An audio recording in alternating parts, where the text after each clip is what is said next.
बटा एम भी। तो सर हमारी मास तो 10-20 किलो की है, हाँ 10-20 किलो की है सर, 50 किलो की जो भी है रख ले। और तेरा वेलोसिटी अभी कितना है sir? Zero. Sir zero, velocity हमारा जीरो है। 1/0 क्या हो जाएगा? अनडिफाइंड। तो कोई भी ऑब्जेक्ट जो रेस्ट में है उसका de Broglie वेवलेंथ होता है अनडिफाइंड। पता है पहले मैं इसको इन्फिनिटी लिखता था, 1/0 इन्फिनिटी, लेकिन what is infinity? Not defined. जब मैं पीएचडी करके फाइनल हो गया, मेरा फाइनल वाइवा था। अब कहना बाहर बात बताना, हाँ अच्छा नहीं लगता है, बेइज्जती हो जाएगा, लेकिन मैंने पूरी शिद्दत से अपनी पीएचडी करी नहीं है। हाँ? क्यों? क्योंकि जब मैं पीएचडी कर रहा था 2015 में, तो मैं पास आउट हूँ कॉलेज से, 14-15 में। और जब मैं पीएचडी कर रहा था ना बेटा,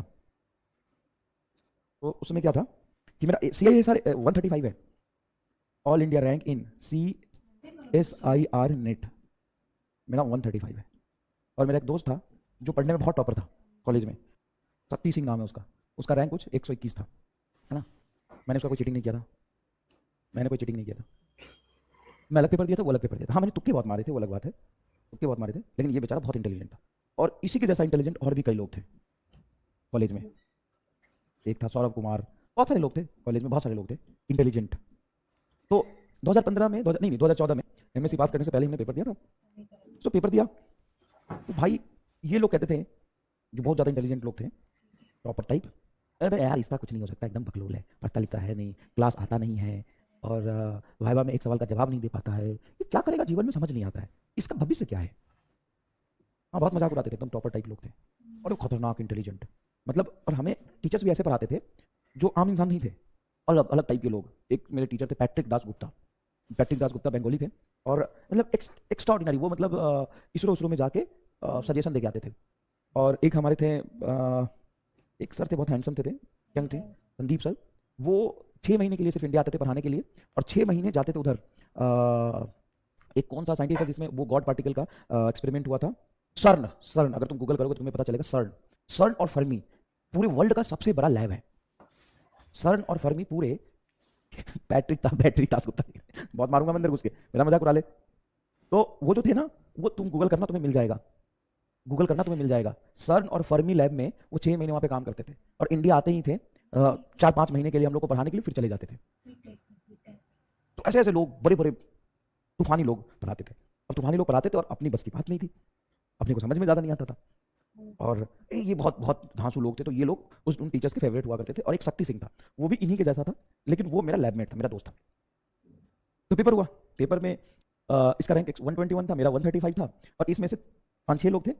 एक शशांक करके था लड़का, जो अभी भी जर्मनी में है।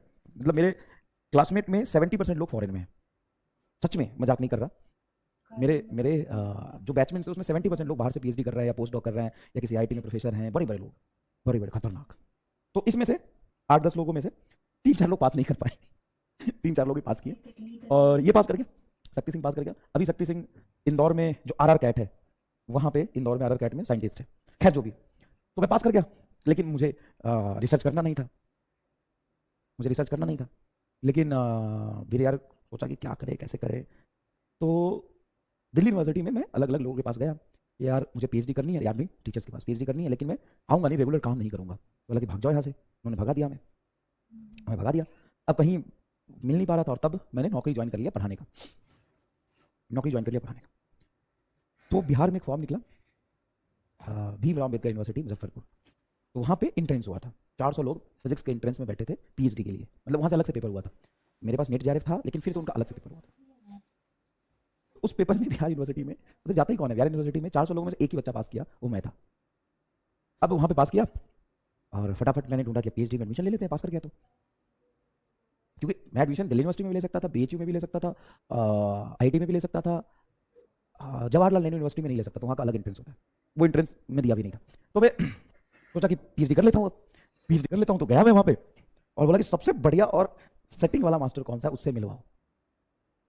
सेटिंग वाला मास्टर, सेटिंग वाला मास्टर मतलब अब एक ही बच्चा पास किया तो उसकी इज्जत अलग लेवल पे होती है, इज्जत अलग लेवल पे होती है।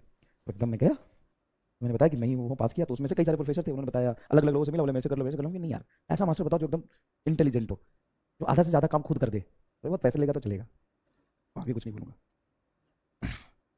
मेरा काम पढ़ाने का था ना, उस पीएचडी में नहीं था इंटरेस्ट। तो उसके बाद मैंने बातचीत किया, थोड़ा बहुत काम किया, और रिसर्च रिसर्च रिसर्च रिसर्च, ज़्यादा नहीं बोलूँगा। फिर पेपर पब्लिश हुआ, मेरे नाम पे कई रिसर्च पेपर पब्लिश हुए, और आगे नहीं बोलूँगा। रिसर्च पेपर पब्लिश हुए, सारा कुछ हुआ, फिर फाइनल इंटरव्यू का दिन आया। अब फाइनल इंटरव्यू में ज़्यादा काम तो किया नहीं था। उसने सवाल पूछे, इतना खतरनाक खतरनाक सवाल, मेरा दिमाग ही घूम गया। फिर 8-10 लोग उस पैनल में बैठे थे, भाई साहब फेल कर दिया मुझे, फेल कर दिया मुझे। और उसमें ये सवाल पूछा था जो मुझे अभी याद आया, इसलिए मैं आपको बता रहा हूं। उन्होंने पूछा था अगर आप रेस्ट में बैठे हो तो आपका डी ब्रॉगली वेवलेंथ क्या होगा? मैंने बोला इनफाइनाइट।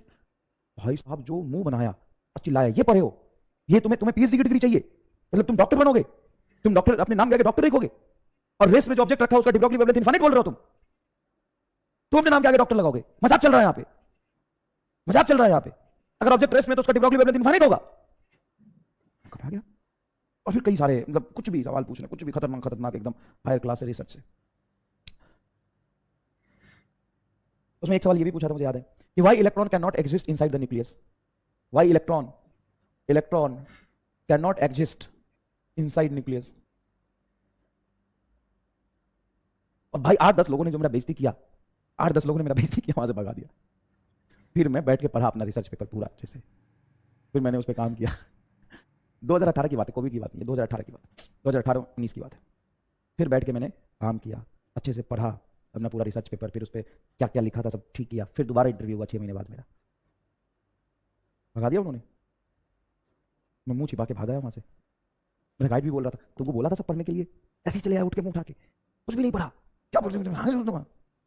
ये बात तुमको बताइए, ये बात आपस में रहनी चाहिए, बेइज्जती हर जगह नहीं कराना है ना, ठीक है। ये बताओ why electron can not exist inside nucleus due to repulsion. अबे रिपल्सन नहीं, जब इलेक्ट्रॉन अंदर घुसेगा तो प्रोटॉन तो उसको अट्रैक्ट ही कर रहा है, रिपल्सन कहां से आएगा? अट्रैक्शन है ये तो उस अट्रैक्शन की वजह से अंदर क्यों नहीं घुस जाता है? बताओ तुम बताओ।